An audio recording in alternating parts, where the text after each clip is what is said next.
The study is a so-called meta-analysis. So what that means is that you collect studies that have been conducted by all kinds of authors around the world on a specific topic.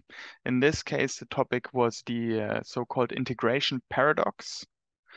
So that means it is a paradox that people who seem to be, in objective terms, like in terms of their education, in terms of their income, their occupation, who seem to be better integrated, so immigrants and their descendants, more often report experiences of discrimination. That is the paradox.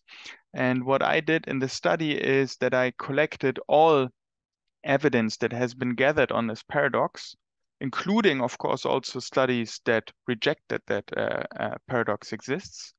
And then in a meta-analysis, what you do is that you conduct a statistical analysis of the individual studies that have been done to see if there is across studies a general pattern. This method is mostly used in medicine, where a single experiment, for example, of a new drug is oftentimes not conclusive, and you want to gather all the evidence of all the experiments that have been conducted. And here we did the same, but with regards to the integration paradox. And across over 40 studies, and many of these studies actually provide several tests of the integration paradox. So we have around 200 tests.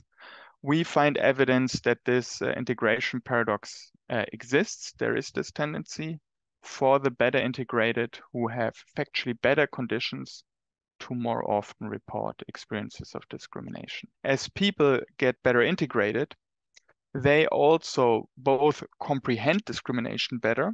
So, for example, their language skills get better and they might better understand racial slurs and things like that.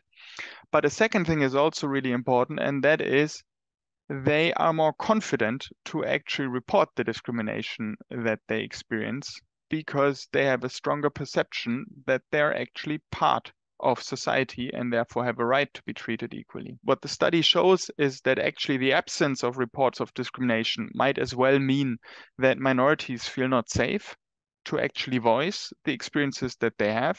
It might also mean that they are excluded and therefore the discrimination that is underlying might not manifest yet. And vice versa, it shows that when we think that situations factually improve and then there's more reports of discrimination, this can actually be a sign that situations do improve because people do speak up. But it is also a sign that more needs to be done. But that we are in a way on the right track.